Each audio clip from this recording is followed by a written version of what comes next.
All right, gang, here's a story for you out of Utah. It's all you Mormon people. Here's a story for you. Utah police can take cash and property from suspects even if charges are never filed. Last year, officers seized items worth $2.5 million.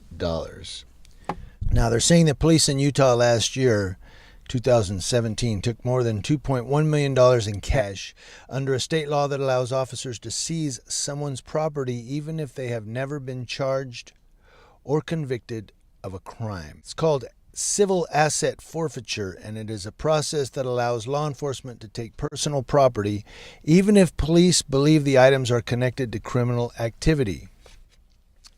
Under state law, cash and belongings not returned to individuals can be kept by the government and are often handed out to law enforcement groups to support confidential informants or purchase new police equipment.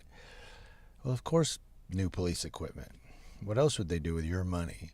The state's annual report released last week by the Commission of Criminal and Juvenile Justice shows nearly all seizures in 2017, 96% were related to drug investigations.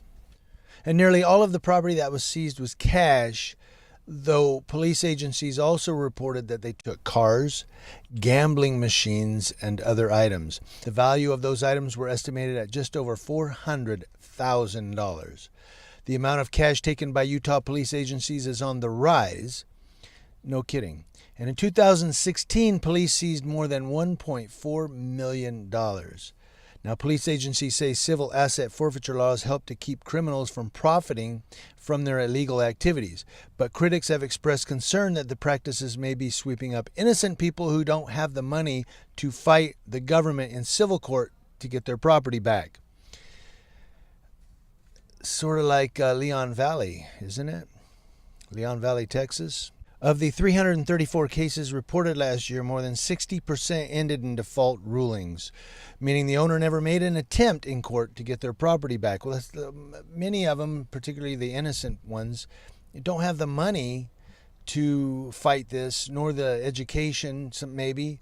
When I say the education, I'm not saying they're dumb. I'm just saying they don't know how to maybe request to get their items back. And so out of frustration and confusion and misunderstanding, they just leave it. But they're, and we're talking about the innocents. Their property should have never been taken in the first place, but they were suspected to be criminals. Now, some of you may go, oh, come on, man. Most of those people are drug dealers, yada, yada. They're deadbeats, scumbags.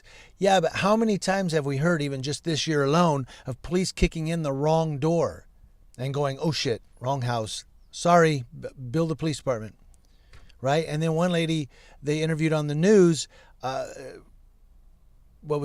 10, 14 days later, she still hadn't had her door fixed. And the city said, well, we're working on it. We don't believe we're going to hold the police department responsible. Well, who the hell's responsible? They kicked in the wrong door. So stuff like that goes on all the time. Even in this asset forfeiture, there are innocent people losing their property and they're unable to get their property back. Libertas Institute, a libertarian-leaning Utah think tank, has pushed for changes in Utah's civil asset forfeiture laws in recent years. President Connor Boyack said Monday that they are concerned about those low-dollar cases where a property owner may not want to contest the case because it's not worth the money to hire an attorney. In the past few years, the public has become increasingly aware of these laws that allow their government to permanently take ownership of a person's property without even charging that person with a crime. Seems to me the police are committing the crime, let alone convicting them.